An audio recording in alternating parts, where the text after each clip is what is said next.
Welcome to the exciting world of Moonwolf Covenant, where every shadow hides a secret and every howl under the full moon hides a story. Join me as I delve into the mysterious life of 𝐷 Martin and her journey through the intricate forests of the 𝐊𝐢𝐻𝐻 wolf pack. This is EP5 of Moonwolf Covenant. Thank you for your subscription and likes. I hope you can leave your comments. Chapter 35. Going for a run. After Ibenez and Cameron left, it was just Iris and me in the house. I couldn't help but feel depressed. I went into Andrés and I's room and tried to sleep. I need to sleep, but my mind is racing thinking about everything. I miss the way heaven packed my pack. Can I even call it my pack? I am not part of it anymore. I'm a night walker now. I can't help but feel like everything has changed since I left. If 𝐻𝐻 did become Alpha now, then it's possible that both packs join forces. That means my dad is no longer Alpha and my mom is no longer Luna. My dad is the best Alpha. Everything he did, even though a lot of people didn't agree with it, was for the pack, and now that 𝐻𝐻 is the Alpha, I don't know how he will rule the pack, especially since I'm not there. I hope he doesn't take his anger on the pack. It's not their fault that I am missing. My chest felt heavy. I haven't shifted in so long, I think it's starting to affect me. I sigh and turn to my side. What the hell? I scream when Iris' face comes to view. Boo. I sit up and place my hand on my beating heart. How did you? I cut myself off. I know how she got here. Why are you in here? You look like you could use some talking to, she says. I happen to be a great listener. I really just want to run. I admit. Iris seats up. I don't think that's a good idea. Does she think I might run away or something? I am not going to try to escape or something. I start off, but she cuts me off. I know you won't run, but the night walkers are out there. And I'm not talking about our night walkers, I'm talking about the night walkers that went rogue, Iris explains. The ones that attacked you. Didn't Andrés kill them? I ask, confused. He did, the ones that tried to hurt you, but there's more of them, Iris answers.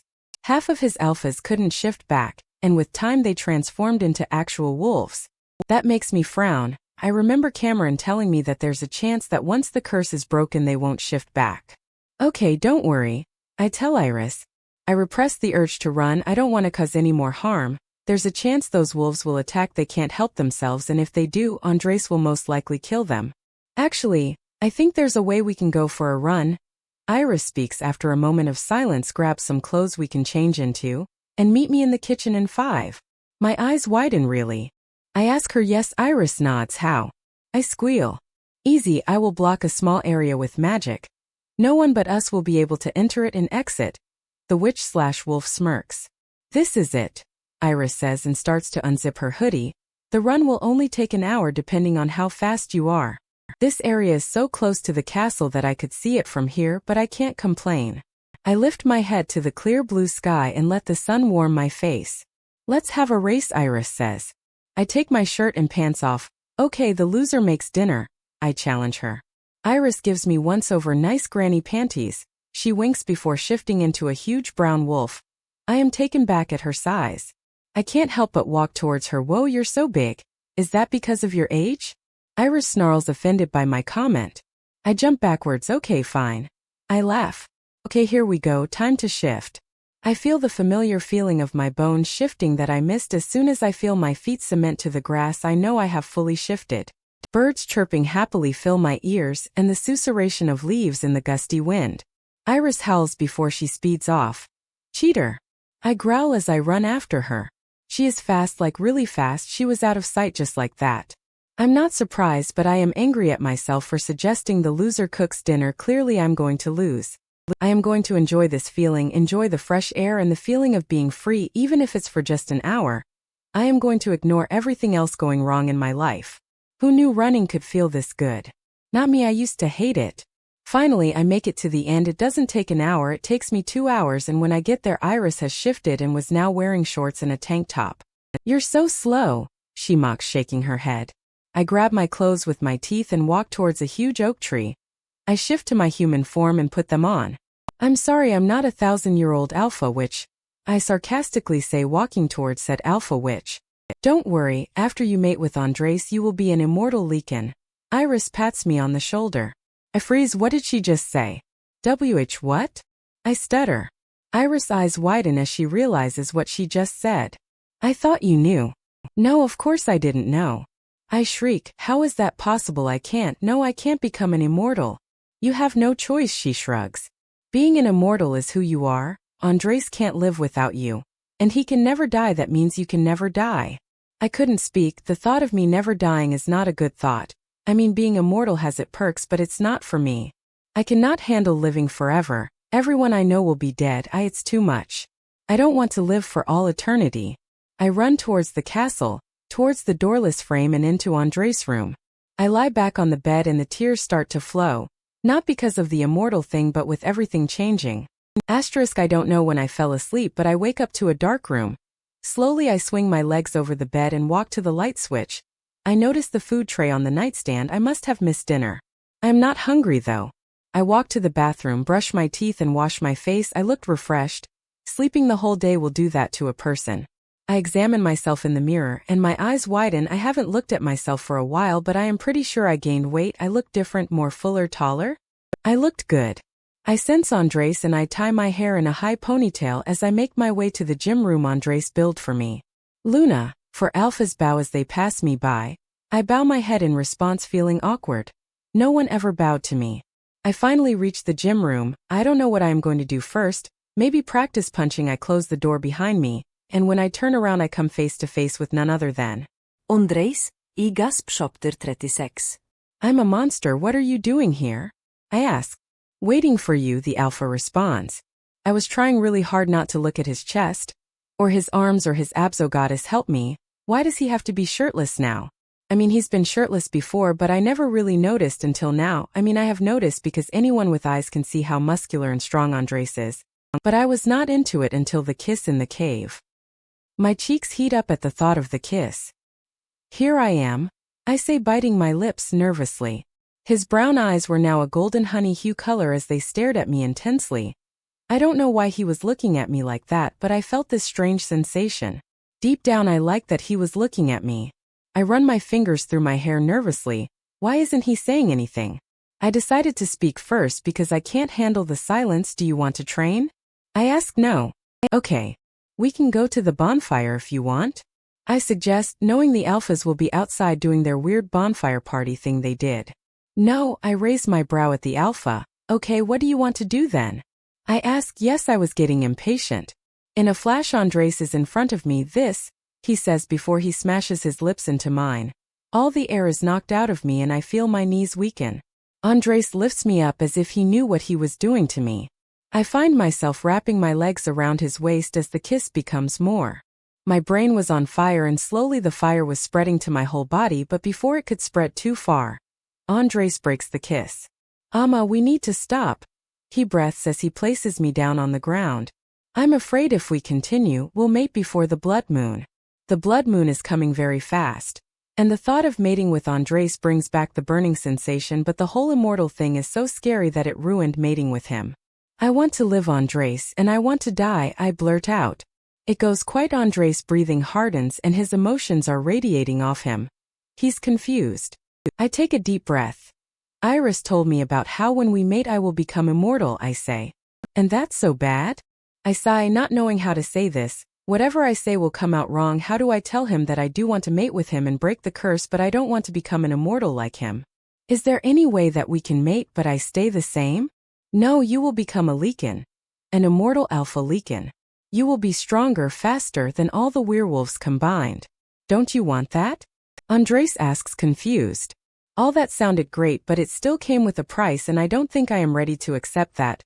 I don't want everyone I know to die and leave me behind. I tell him. My parents, my friends, they will be gone and I will still be here? You'll still have me. I stare back into his brown eyes, and it kind of helped calm my racing brain. I'm scared, I tell him honestly. Next thing I know I am being wrapped in strong arms. Andrés is hugging me, so I hug him back, loving how amazing of a hugger he is. I bury my head in Andrés' neck. He smells like the woods of trees and flowers. I will always protect you.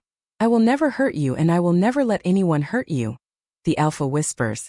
I know it's not easy, but I need you to trust me. I am still scared, I whisper. If I am being honest, I'm scared of our future. After all, Andrés isn't just some alpha. He is 𝐋𝐮𝐬𝐬, the son of King Lycan, and the moon goddess is his mother, for crying out loud. He is royalty and he is the big bad wolf.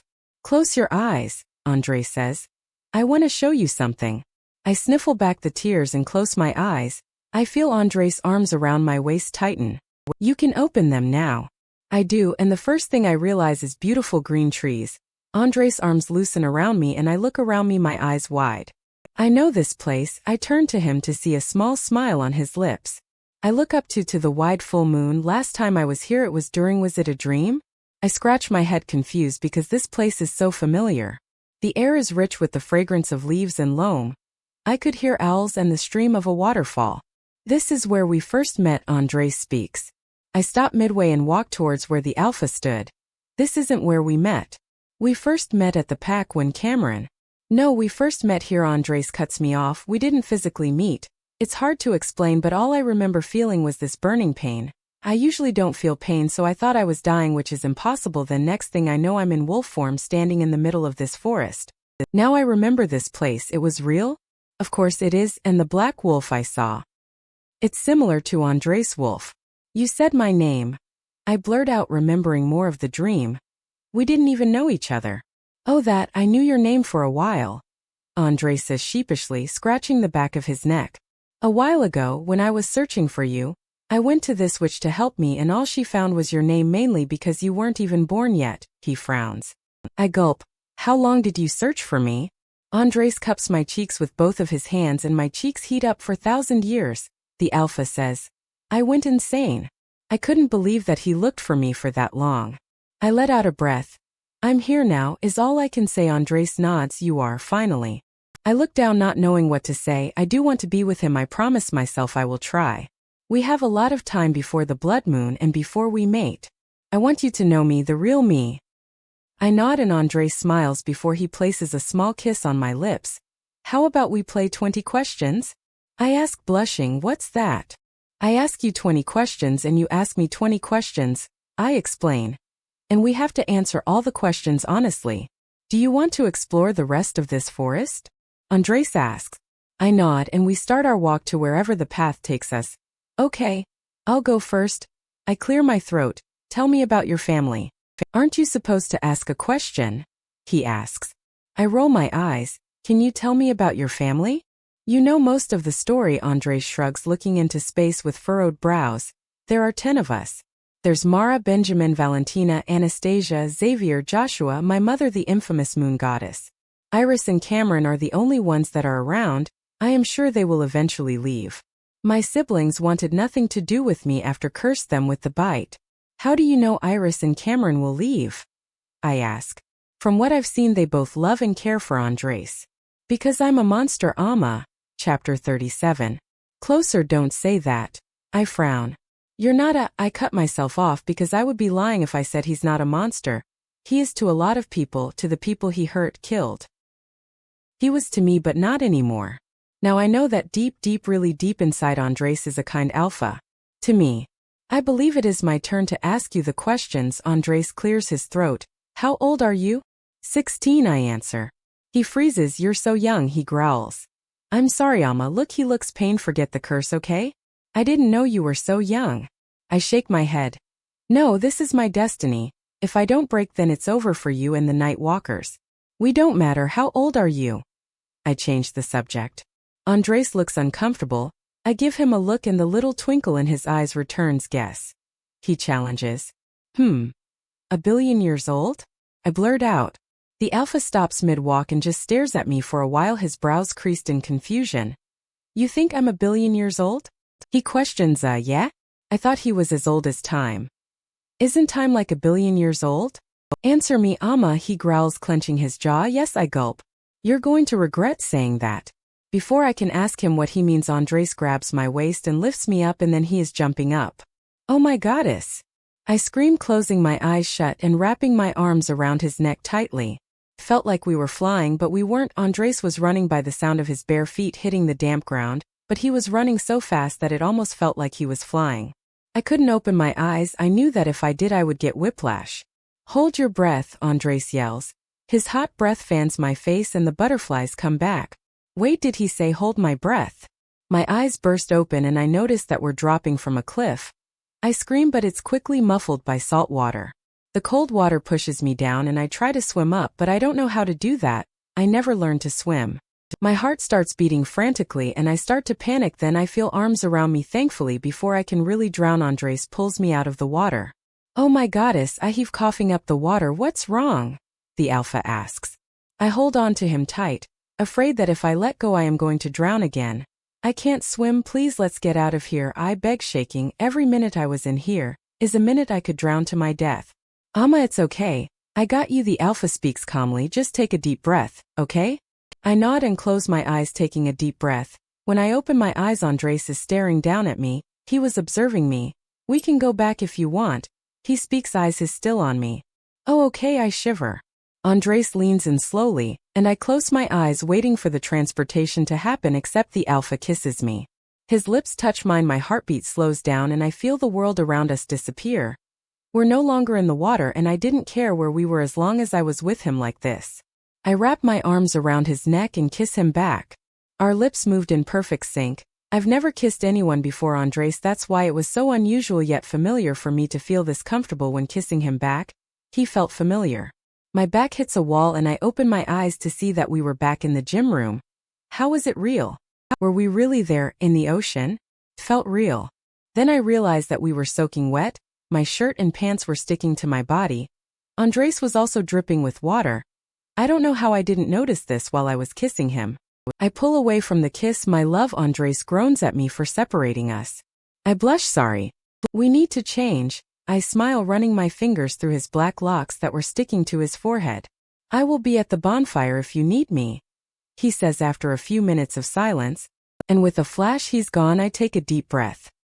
Wow, I don't even know how to describe what I am feeling right now. I run my fingers through my wet hair. Why do I feel lonely all of a sudden? Was this because of Andrés? I hope not, because I don't want to be one of those girls that get so caught in their mate that if he goes to the toilet she feels the need to go also. But every part of my body just wanted to be close with the alpha. I sigh and make my way to the bedroom. After my shower I decided to change into shorts and a tank top. I was not going to leave the room tonight. I needed to be alone and think. The blood moon is so close and I think I am going to stay with Andrés. I know that I don't know him very well, but he is my mate, and I want to spend the rest of my life with him. I lie down on the bed and stare at the ceiling. The rest of my life, my long endless life with Andrés. That doesn't sound so bad. I wonder what our life would be like after the curse is broken. Andrés did say that they will not stay here, so where will we go? It doesn't matter. As long as we're with our mate, my wolf sighs happily. For the first time I'm going to have to agree with you. I scoff. Who are you talking to? I sit up quickly to see a shirtless Andrés standing by the open window. I blush. No one, to myself. I lie. The alpha smirks knowingly. His eyes land on the tray of food still on the bedside table. Why haven't you eaten your dinner? I'm not hungry, I tell him. My stomach growls as soon as I say that. It's like my whole body is against me. I am not hungry, why would it growl? Andrés climbs on the bed and sit down, resting his back on the headboard. Our arms brush against each other and I get a rush of the tingles. If you could have anything, what would like to eat right now? He asks. That's a strange question and a hard one. I think about it for a second before I blurt out, a beef burger. I haven't had one since I came here. Just thinking about them makes my mouth water. What I would do for a bite out of a beef burger, I tell him. Andrés reaches over for the tray and places it in the middle of the bed. Eat, he orders. I pout and turn to him. It's cold and I'm not that hungry, 𝐴𝐻, he says in a warning tone. Okay, whatever, fine. I reach for the tray and with a dramatic groan I open it, only to see a burger and fries instead of whatever animal Iris and Cameron hunted and cooked.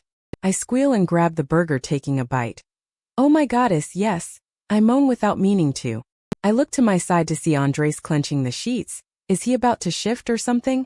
I shrug and continues to eat the delicious burger. Goddess, 1 minute you're eating and the next you're not. I sadly stare at the empty plate. I turn back to Andrés. I forgot you were still here, I joke, grabbing the plate and placing it on the floor. After that I join him and rest my back on the headboard. What are you doing here? I ask. It's my room, Andrés answers. And also it's my turn to ask you a question, he says. I raise my brow at him. What? I gasp. No, it's my turn. He opens his mouth but I quickly cut him off. What is your favorite color? I ask. Black. Who's Heath? Chapter 38. Always expect the unexpected. Who's Heath? My eyes widen. I'm waiting, 𝐷𝐷. Andrés speaks. Here goes nothing. I take a deep breath and close my eyes. I don't want to see Andrés' face when I tell him. He's my fiancé. I admit it goes quiet, so quite the only thing I could hear was my breathing. Maybe Andrés left? He is always disappearing. I take a peek only to see the alpha at his usual spot wearing his usual blank expression, which means that he is not mad. Theirs was no dark eyes, fangs, etc. Why isn't he mad? You're not mad, I state. I knew who he was. I was just asking to see if you'd lie to me. My eyes widen. You set me up. I pause. How do you know who he is? I know everything, 𝐷𝐷. Andrés says. There's a hint of challenge in his voice. I bite my lips. What am I thinking of right now? I ask him. The same thing you've been thinking of for the last 10 minutes. The burger you just ate, Andrés answers, a small smile evident. I made him smile. He was right though, the burger was so good. Andrés wraps his arms around my waist and I squeal surprised at the contact. Next thing I know he is pulling me to his chest. It's time for bed. He says lying down on his back. I end up lying on top of him. My cheeks heat up at our close proximity. Before, when you said that eventually they always leave, what did you mean? As soon as I asked that, I feel like I shouldn't have. Andrés is finally opening up to me. A few days ago he wouldn't have told me a single thing. I understand that he doesn't have to tell me anything. Yet, we're at the beginning stage of our relationship, our mateship, so I want to know the important stuff. I close my eyes and rest my head on his warm chest. I could get used to this. I can't help imagine what it would be like falling asleep in his arms every night. I'm so close to getting that. After the blood moon it's all going to be good. Andrés and I will get to do mate things like go on dates, watch the stars together. I sigh happily and snuggle into him more. You don't have to answer. I whisper in the dark. I wake up to the sound of whistling. I open my eyes and turn to where the sound is coming from to see Cameron in gray jersey shorts and nothing else, but that wasn't the weird part. He was going through my clothes. What are you doing? I yawn, sitting up. Picking out something cute for you to train in. He replies, flickering clothes across the room. I sit up confused. Cameron turns around holding my black leggings and a matching singlet. Today is your lucky day. You finally get to kick my ass, the alpha smirks. My ears perk up at that. Seriously? I ask, removing the covers and getting out of bed. Cameron lifts a brow at my excitement. There's a catch. You'll be in your wolf form. He sighs dramatically. I'm not looking forward to that part if I am being honest. I don't have to shift, I shrug. I can still kick your ass. That's cute, Cameron scoffs. But Andrés wants me to train your wolf. I frown at that. Why did he ask Cameron to train me? I thought we had our training thing going on. In a matter of weeks, days actually, your wolf will become a Lycan. We need to train her. If she's not strong enough, that could put both of you in danger. The alpha says seriously. I am still a little concerned about the whole Lycan immortal thing, but I nod anyways. Okay. Be ready in 20. Iris is making breakfast. Cameron says, handing me my clothes that he picked out. Thanks, I tell him. After Cameron leaves, I clean up his mess and fix the bed. Then I take a quick shower and brush my teeth. I put my hair in a high ponytail and practically skip to the kitchen. The smell of different kind of meats fills my nostrils. What is going on? I gasp when I see plates upon plates full of meat. There was chicken, steak, sausages, meatballs. Good morning, Iris beams, grabbing my wrist and forcing me to sit down. From now on, you will only be eating foods that will give you more strength, so for breakfast, I have prepared for you eggs and sausages. I look at Iris, about to object, but to my surprise, she was looking back at me with wide brown hopeful eyes. I couldn't disappoint her. She had the same brown eyes as Andrés. Shift, Cameron commands. No. I ask, clearing my throat. Yes, now, he orders. He was serious. It's weird to see him this serious. I do as he says. I don't take my clothes off though. Just full on shift, letting my good pair of leggings shred to pieces. Cameron is nowhere in sight. I look around the clearing and nothing. I lift my head and try to sniff out his scent again. Nothing. Actually, not nothing. There's another scent. One that didn't belong to Cameron nor Iris. One I couldn't detect. I feel my whole body warm up. This is bad. It is in every werewolf nature to know when danger is near, and before I came here I couldn't detect it to save my life, but right now I felt it. I don't know how, but I knew there was another wolf here. I circle around myself, trying to decide what my next move should be. Should I run to the castle screaming murder, or is this one of Cameron's plan? Did he get a werewolf to come and trick me? Before I can decide on anything though, the wolf strikes, it leaps for me and lands on top of me. I fall on my back. The impact makes me shift back to my human form. Shift back. 𝐊𝐢𝐳 familiar voice growls.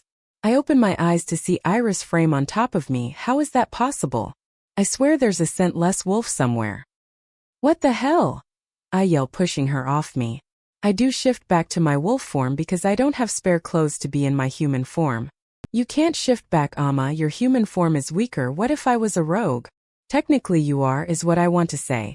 You'd be dead. The alpha answers, appearing behind 𝐊𝐿𝐳. Why did you disappear? I ask through the mind link. You're not a good teacher, you know? Always expect the unexpected. Be ready at all times. Princess Cameron voice booms in my head. Be ready at all times. Okay, got it. I feel my back hit the floor again as 𝐊𝐿𝐳 jumps at me. The pain disappears as soon as it appears, but the smug look on 𝐊𝐿𝐳's face makes me want to scream in pain. This is embarrassing. Come on, 𝐴𝐻𝐻, you can do better than this. 𝐊𝐿𝐳 chuckles. Chapter 39. I was in the dark, so darkness I became. The first couple of days are hard. Cameron and 𝐊𝐿𝐳 train my wolf during the day, and at night Andrés and I train in human form. For a werewolf that could heal, I was sore all over. But I wouldn't change training with Andrés for anything. Because of the kisses, my wolf says. We've only kissed twice in the heat of the moment. Actually, it kind of happened more than 5 times. Okay, it happened at least twice during every session. I just need to avoid getting pinned to the wall by him and it's all good. Sometimes my wolf makes me fail so our alpha can pin us against the wall and kiss the living hell out us. As the days pass, I find myself getting used to the routine. I could easily defend myself against Iris and Cameron. A part of me feels like they're being easy on me. I try my best because I know I could never be as strong as 2 immortal alpha hybrids. It has now become really fun. I have learned a lot of moves from all 3 siblings. Cameron and Andrés were the most serious. Iris, on the other hand, let me mess around. I was surprised to see this side of Cameron. He was like Andrés. Actually, no one was worse than Andrés. After our session, I would be sore the whole day. I'm not always going to be with you, Andrés says, grabbing my leg and spinning it, but instead of falling on the floor, I catch myself and kick him in the stomach using my left one. So? I'm going to be immortal. It's not like I can get killed. I scoff, grabbing his wrist when he goes in for a punch. I have a lot of enemies, chastised Andrés as he tackles me to the floor. Just because we can't be killed doesn't mean we can't die. Huh. Let's just say a lot of people are not going to be too happy that you set me free from the curse. He breathes, glancing my lips. I lick them and lean in, hoping he will too. He does, and I use that to my advantage. I flip us over so I'm now on top. I smile happily because I didn't think I could do that. You are going to be the death of me, the alpha proclaims, leaning in. Oh my goddess. He's going to kiss me. I close my eyes as the butterflies in stomach flutter awake. I haven't kissed him since he got back today. I feel hot breath on my neck and my eyes widen in surprise. My head is a very dark place, 𝐴𝐻𝐻. Except when I am with you, it's not. His hand runs through my hair. I feel Andrés undo my ponytail. You are the most beautiful creature I've ever seen. He presses lingering kisses up and down my neck, and I can't help but let out a small moan. My neck feels like it's on fire. The moment is ruined when Iris' words flash back to me. Over the years, Andrés has had many companions. I pull away from the alpha as my stomach twists in jealousy. Of course I'm feeling jealous. He is my mate, so the thought of him with other women makes me sick. What is it, mi amor? The blood moon is in 7 days.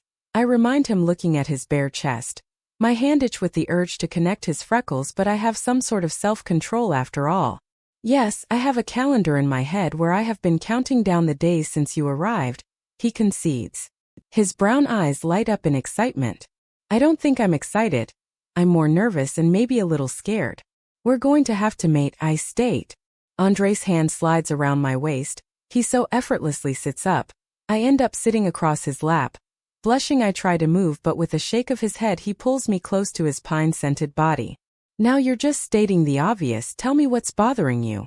Do you not want to mate with me? No. I quickly reply, looking up at Andrés' eyes. You're not a weak wolf anymore. You shouldn't be afraid, Andrés quietly whispers. I don't think, how do I say this without sounding so insecure? I want to tell him how I'm scared he might not want me after the curse is broken. I'm scared that I won't compare to his other companions. What if he doesn't want to be mates with me after the blood moon? Andrés tilts his head back and starts laughing. It catches me off guard because Andrés has never laughed before. Sure, he smiled, smirked, but never has he made a sound this beautiful before. What? I ask, laughing along with him. My previous feelings of jealousy and fear is now gone. What are you laughing at? I ask. Did you forget that I can still hear your thoughts? The alpha says between laughter, making me freeze. Did he hear all of that? Kill me now. Those thoughts are private. Why is that funny? I ask, frowning. I feel my throat close up. It's funny because you are my soulmate, my other half. Those people you are thinking of were nothing but distraction. When I couldn't find you, I did everything and everyone to feel, Andrés says, aggressively running his hands through his hair. You are the only one that has made me feel. All my life I was told that love is a weakness. Andrés, I study mine love? I question, confused. Why would love be a weakness? The alpha nods. My own father wanted to kill me before I was even born, and my mother didn't love me enough to keep me around. The pack that I grew up in, they weren't the kindest people. They killed and tortured anyone who wasn't part of their pack. The alpha killed his own mate because he believed mates made alphas weak. They treated me like I was the lowest of low. I've spent nearly my whole childhood wondering why my mom would leave me with these people until I became them. The alpha was like a father figure to me. One time he took me to find my family. We searched and searched and finally we found them. I was naive, stupid. I actually thought he was helping me, but it was all part of his twisted plan. He wanted me to see that I had no family. My mother had 3 more kids and they lived in a small witch village. He wanted me to see the truth, which was I didn't belong with them. Long story short, I ended up killing him and turning all my siblings to werewolves. Andrés pauses and looks at me. I knew that he was checking to see my reaction, but I kept my face expressionless even though my heart was hurting for him. He had a rough life and he didn't deserve it. I was in the darkness, so darkness I became. Andrés continues. I couldn't be loved, so I wanted to be feared. That's why you did everything you did, I whisper. Andrés shake his head. There's no excuse for what I did. To this day I don't feel bad for killing all those innocent people, for erasing hundreds of packs and covens, for starting wars. Think about that, Ama. Andrés' arm around my waist tightens. It's not whether I'll want you, it's whether you'll want me. I know that the alpha was testing me, trying to cause fear in me, but I am not scared of him. I lean in and wrap my arms around his neck. I don't care about the past, Andrés. What about the future? Who says I won't go back to being the old me once the curse is broken? Andrés growls, trying to free himself of my grip, but I hold on tighter. You won't, I won't let you, I tell him. This is your second chance. You have me, you have a pack to rule. I lean closer until our lips meet. The kiss was slow and soft, making my whole body light up. We break apart quickly and Andrés rests his head on mine. Isn't it odd that love can make the strongest weak and the weak the strongest? Did he just say what I think he said? I look at his bright eyes, the color reflecting the warmth of the sun. They were such a unique color. A mix of light and dark. Good and bad. They were staring back at my blue one really intensely with so much emotion. When Andrés looked, I always felt like his gaze could take the air out of me. When Andrés kissed me, it felt like the world around us stopped moving, and it was just the two of us. When Andrés holds me in his arms, it felt like home. It felt familiar and comforting. I could stay in them for eternity. This is what love is, isn't it? It's like a story you never want to end. A story you don't want to share just yet. And I don't think Andrés wants to share it too. All my life I dreaded finding my mate. The idea of mating made me want to hide under my covers. Now I long for Andrés. I don't want to lose him. He makes me complete. Chapter 40. The worst is yet to come. I'll see you soon, Andrés says, pecking me lips. Bye, I wave, blushing when 𝐊𝐤 raises a suggestive brow towards my direction. It was now time for Andrés to go back. We've spent the whole night together in bed. Andrés had me in his arms and I kept drifting to sleep and waking up every few minutes because I wanted to be in the moment with him, but I was also very sleepy. I didn't want to sleep. Why would I when reality was much better than my dream? Sadly though, Andrés and his pack have to go back to the cave.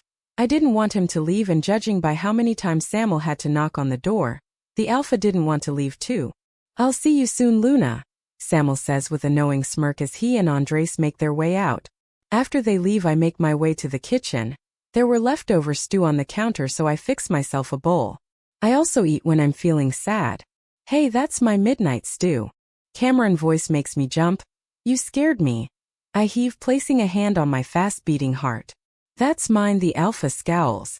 No, I take a spoonful, eat an apple, it's good for you, keeps the doctor away and all. It does, doesn't it? Cameron agrees, climbing to sit on the table. But what if I happen to like the doctor? I snort at that. You know apples can also keep anyone away if you throw it hard enough, Cameron says, snatching the bowl and spoon from me. I glare at him. Give it back, I warn him. He starts to eat. I try to snatch it from him, but he blocks my hand with his bicep. I get off the seat and try again, but he raises the bowl higher. You're so short, he laughs when I fail. No, I am not. I gasp in horror, jumping up to try and get the bowl back. It's not because I'm short, but he's a freaking giant. The clearing of a throat interrupts both of us. You guys stop fighting over food and help me decide, Iris says. I stop and turn my focus on Iris. She was holding 2 dresses. They were the most elegant dresses I have ever seen. Wow. So which one? She beams, happy with my reaction. Both were white but very different. One of them was long and lacy. It reminded me of a wedding dress, sort of. I've always wanted to wear a wedding dress. Gosh, humans have it so much better than us when it comes to these sort of things. The other one was short and silky. It almost looked like a nightgown, but there's something about it that pulled me towards it. It looked new and old at the same time. Iris, you already know which one, Cameron deadpans. I look between them, confused. Which one do you want to wear, this one or this? Iris asks. To your mating ceremony. My eyes widen in happiness.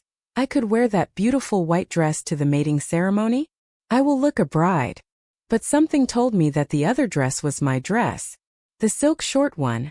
I say without even thinking about. I know it will make sense later. I think I'm going to cry. Cameron sniffles. Why? Chuckle.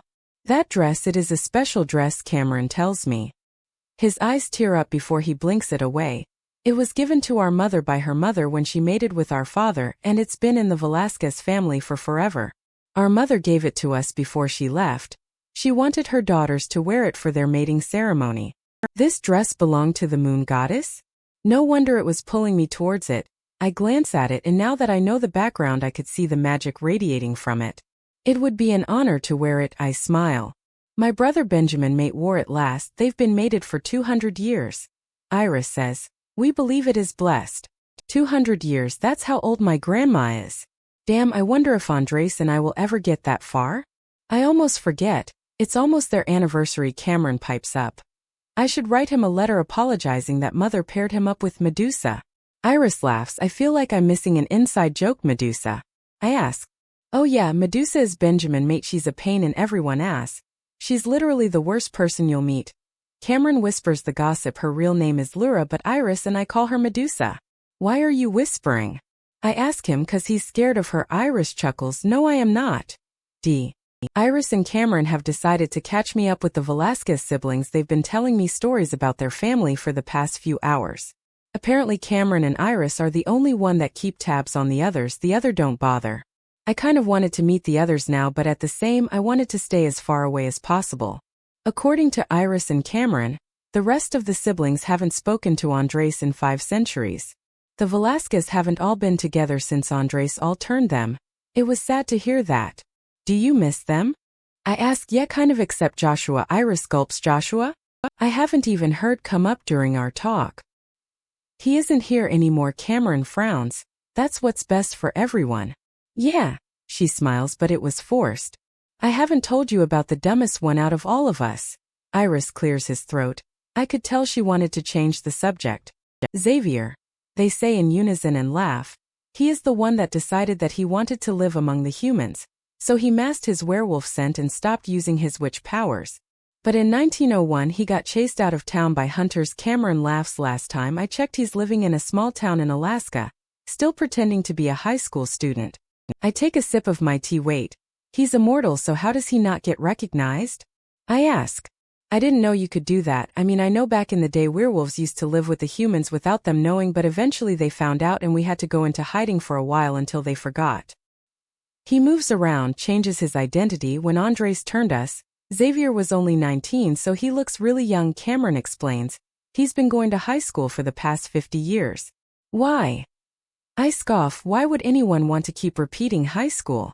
I don't know. I would never do that, Cameron says. I nod in understanding. Cameron continues to tell me more about his older siblings. He tells me about a time he and Iris got in trouble with their older sister Mara for using magic on her to make her shift on the full moon. Mara hates being a werewolf, she's now supreme of a coven in Salem, Iris explains. To me it seemed like Cameron and Iris were the only ones that didn't pick sides. From their stories they were always there for their siblings when they needed them. Iris told me that she visits her siblings when she can find them but she never stays long. That's how she got the name Renegade. She's actually been trying to find a loophole. She wants to remove the bite. Cameron shakes his head sighing. Do you think she will? She's been trying for the last 800 years. My mother always said there's a loophole in every curse. Iris shrugs. I think I am going to go to bed. Cameron yawns. Enough girl talk for me. I realize that it's pretty late. I am going to bed too, I say. Wait before you go. Iris says, grabbing my wrist to stop me. Yes. How do you feel? The curly-haired girl asks, concerned. In a couple of days you're going to become a Lycan and you're going to be mated to my brother. That is kind of a big deal. I am aware of that. Damn, where has the time gone? I'm not scared though, that's for sure. I want to be with Andrés and I want to break this curse once and for all, I tell her. She nods and pulls me into a hug. I smile and hug her back, wrapping my arms around her. I'm so glad Mother has paired you with Andrés and I can't wait to gain another sister. Me too. I hear Cameron cry before I'm being squeezed to death. Literally let go. You big goof. Iris growls, pushing the alpha off. Cameron stumbles back. I laugh at the look of hurt in his face. She was my friend first, Iris. Too bad now she's mine now. Iris mocks, poking her tongue out. How are they ancient werewolves? They act like 2-year-olds. Chapter 41. Brotherhood. Good morning, princess. Cameron beams when I walk in. It wasn't even morning but I greet him back. I sit down and the alpha places my usual breakfast and a cup of coffee down. Wanna help me cook today? He asks Goddess. He is in a good mood today. Sure? I hesitate, not wanting to burst his happy bubble, but at the same time I am not good at cooking. But I thought after last time you wanted me to stay away from the kitchen. Cameron gulps, looking anywhere but my eyes. We have a long week ahead of us. We won't get to spend any more time together after this. What do you mean? I ask, confused. Just because I'm going to be mated doesn't mean I won't see him again. After the mating ceremony, I'm going back home to England where my pack is. I forgot that Cameron was an alpha of his own pack. That really sucks, to be honest, because I'm so used to seeing him every day. You can always visit, I frown. I will. You and Andrés are going to get sick of me because I'm going to visit you guys every chance I get, the alpha interjected. Sounds good to me. After I finish my breakfast I start helping Cameron out. He lets me cut up the potatoes and other vegetables. It was a lot. I was exhausted by the time I finished. How do you feel about doing this every day? Cooking? I raise my brows. The alpha nods as he continues to mix the boiling pot. Yes. Cooking for dozens of alphas is not easy. When Cameron leaves, I won't be cooking for all of them. I hope they are not used to Cameron hospitality because I won't doing the same thing. I know, I sigh dramatically, especially for a Luna who can't cook. He grins. I throw a carrot stick at me. Him will hire a cook or something. I shrug, putting the meat pie in the oven. We had a chef back at the Way Heaven pack. My mom didn't have to cook for the whole pack. Around sunset, Iris wakes up and offers to take everything to the table while we get ready. I had fun today even though we didn't train. Cameron and I ate lunch at the balcony. It reminded me of the first time we really talked. He gave me some pointers and I think the reason it took us so long to cook today was that he was trying to teach me basic cooking skills, which I appreciate, to be honest. He kept telling me that he won't be here to cook for the pack. It's up to me to step up and be the Luna the night walkers deserve. I should have paid more attention, Miss Benson. Turns out she was kind of right, and if I ever see her again I'm going to apologize. I change into sweats and a t-shirt and make my way to the dining room. Cameron and Iris to be the only ones there. That's weird. Where are the alphas? They should have been here about now. Where's everyone? I ask, taking my seat next to where Andrés' seat is. 3. Cameron counts 2. He smirks. 1. I'm starving. What did you make? Chris arrives first, followed Tevel and Samuel, and then Naoise, who stumbles over himself because he was staring at Iris. How was the cave, boys? Cameron smirks, pouring himself wine. Screw you, Dave grumbles, taking a seat opposite me. Only 6 more days. He is counting down the days? That puts a lot of pressure on me. What if I can't break the curse? I can taste freedom, Chris hums, grabbing 2 baked chicken leg and stuffing it in his mouth. Gross, I hear 𝐊𝐤𝐬 whisper to 𝐊𝐤𝐬, who scoffs before taking a sip of his drink. The alpha dark eyes catch mine and I quickly look away. 𝐊𝐤𝐬 is the only one I haven't connected with. He thinks I'm basically bad news. Andrés' familiar pine and wet forest scent enters the room. I look behind me to see the alpha in all his glory. His dark hair lied flatly on his forehead. He wore just shorts, his tan skin looked smooth. I looked towards the voice came from to see Chris giving me a questioning look. Are you going to join us for the bonfire tonight? Or, 𝐊𝐤𝐬 Andrés cuts in sitting down. Yay! Chris cheers. I turn to Andrés feeling nervous. All of a sudden, hi, I smile. The alpha's brown eyes pierce into me, making me feel all warm inside. Hi, replies, handing me a plate. I didn't even see him pile it up. Dinner looks great, he adds. I blush. Maybe I should help Cameron out more often. Thank you, both Cameron and I say in unison. We look at each other before bursting into fist of laughter. I think he was talking to his mate. Iris chimes in. I start to eat my meal, listening to Iris and Cameron bicker. Hey Luna, Jake I think calls my name. Who do you think will win a fight, me or Ash? I look at Ash. The alpha flexes his huge biceps. It's obvious, Luna ama. He smirks. It wasn't obvious. Both of them were like 6 feet 6 inches feet tall and huge. But then Ash is more cocky than Jake, and sometimes cockiness might be a disadvantage. I can't decide, I shrug. The two alphas start to argue, making me smile. Not because I started an argument, but my wolf and I felt like we were part of the pack. I know I have always been part of it, but I never felt it. Maybe because I didn't let myself. I didn't want a part of the rogue pack. And the Night Walkers were not just rogues. The stories I've heard, they have always been referred to as an abomination. No one has seen anything like them. A pack made out of alpha rogues, the alpha being none other than 𝐋𝐮𝐧𝐬, the immortal hybrid Lycan. Going back thousands of years in the history books, everyone feared them, witches, werewolves and humans. They all feared this one pack. Many still fear them, even though they are reduced to this in stories. They are scary stories to scare little pups into behaving. I get that they did awful things, used their powers to do bad. But I can't hold them against their past, because each alpha had something bad happen to them to turn them into the monster they were. I look at Dave and Naoise, then Cameron and Chris, who were chatting quietly among themselves. One thing I've noticed is that all the alphas respected each other and treated each other equally. And even though they were all alphas, they knew who was in charge. At the end of the day, the Night Walkers pack was a family, a brotherhood. That's why they are so proud to be Night Walkers. The bonfire was as large as the castle. The sparks flew well above the treetops. Its dark smoke was lost in the night, gray melting into black, dulling the shine of the stars. It was a bit chilly, so I stood close to the fire trying to warm myself up. Luna. I turn around to see 𝐊𝐤𝐬 holding 2 glass cups. I can smell red wine. I was kind of in the mood to drink tonight. He hands me one of them. Don't worry, Andrés doesn't mind, he smiles. I take a sip. It's not like I'm going to get drunk off 1 cup. Thanks, I smile shyly before turning back to the fire. I have a hard time accepting people. Sometimes I judge their intention before getting to know what they really are. I slowly turn to the alpha, surprised at his words. What I'm trying to say is I'm sorry for doubting you. Not that my opinion counts, but I think you're going to make a great Luna, 𝐊𝐤𝐬 softly says, taking a sip of his cup.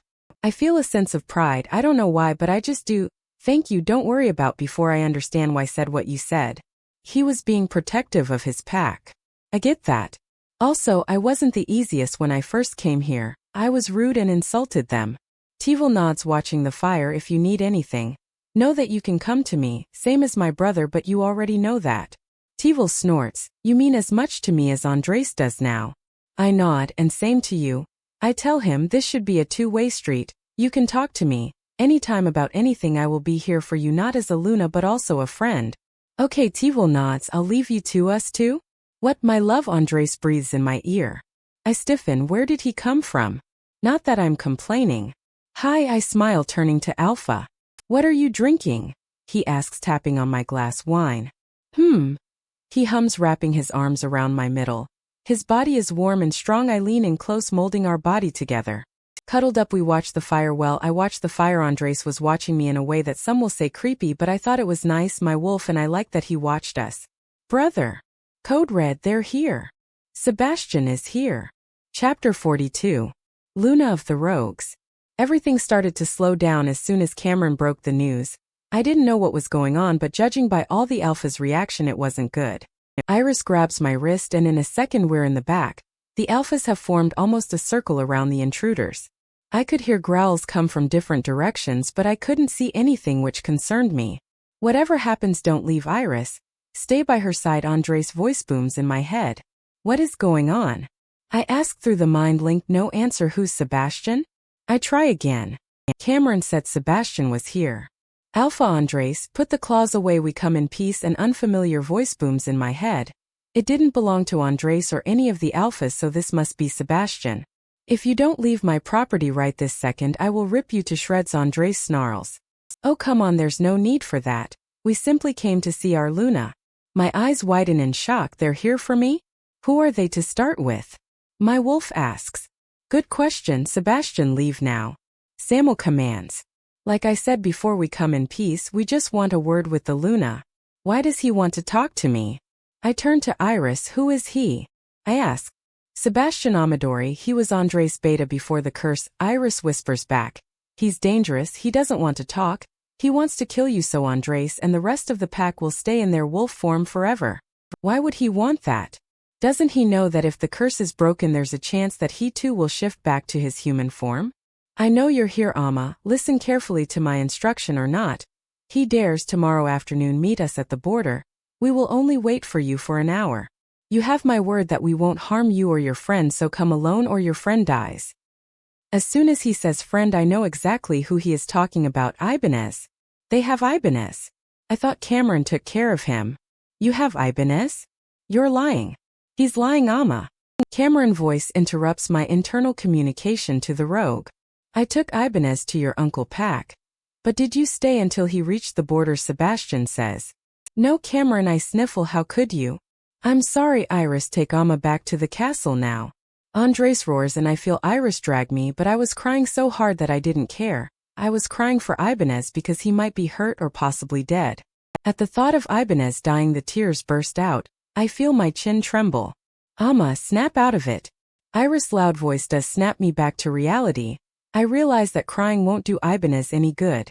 I know what I have to do. I don't think about it because I know Andrés will know. And if he finds out, he will do everything in his power to stop me. I will take you to Sebastian, okay? Iris whispers. What? I ask why. Because I know Sebastian. He is a lot of things, but he is not a liar. He doesn't go back on his word once he makes a deal, Iris explains.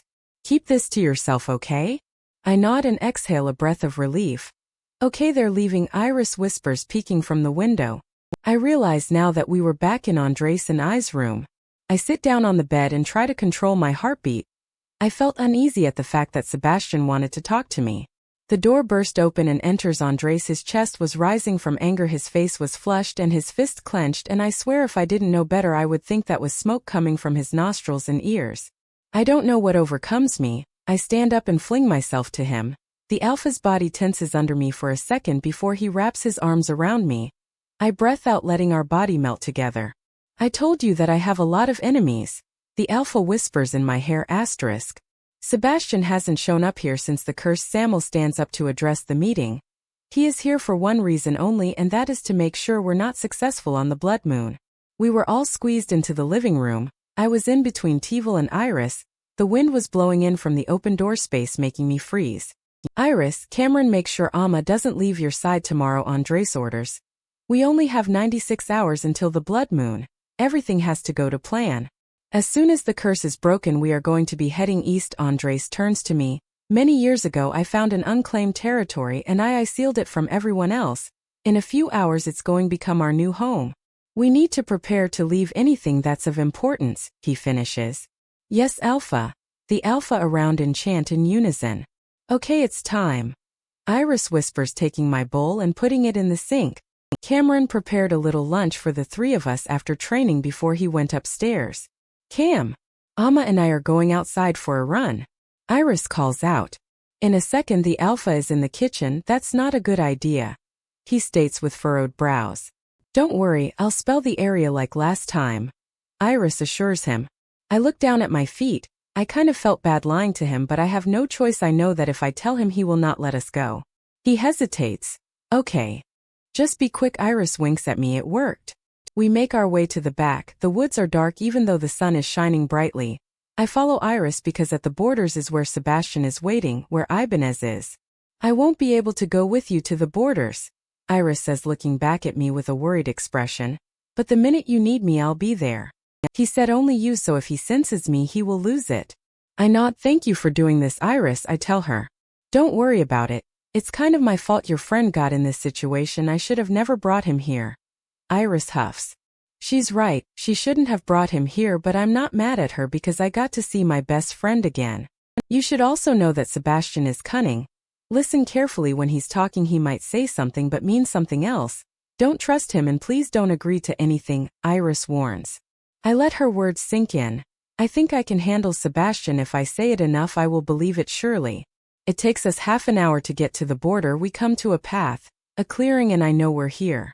It's just you now, Iris gulps. Please be careful. I will. I tell her, taking a step towards the clearing. The path at my feet fades as it leads me into the darkness. I keep walking, only turning back once to look back at Iris, but she's gone. I know she's hiding, but that didn't slow my heart beating so fast. I need to calm myself, so I lean against a tree and breathe in the scent of the woods. The warm soil packed against the earth fills my nostrils, the scent of wet tress and the smell of different kind of any animals, including a pack of wolves. They're here. I stand up straight and look around. I see them. At first they were just silhouettes. But as they neared, their fur became noticeable. What was also noticeable was how big they were, and how they moved with a purpose to kill maybe. They start growling and barking at each other. I was ready for anything, until they spread out, until they circled around me. There's no way that I can escape now.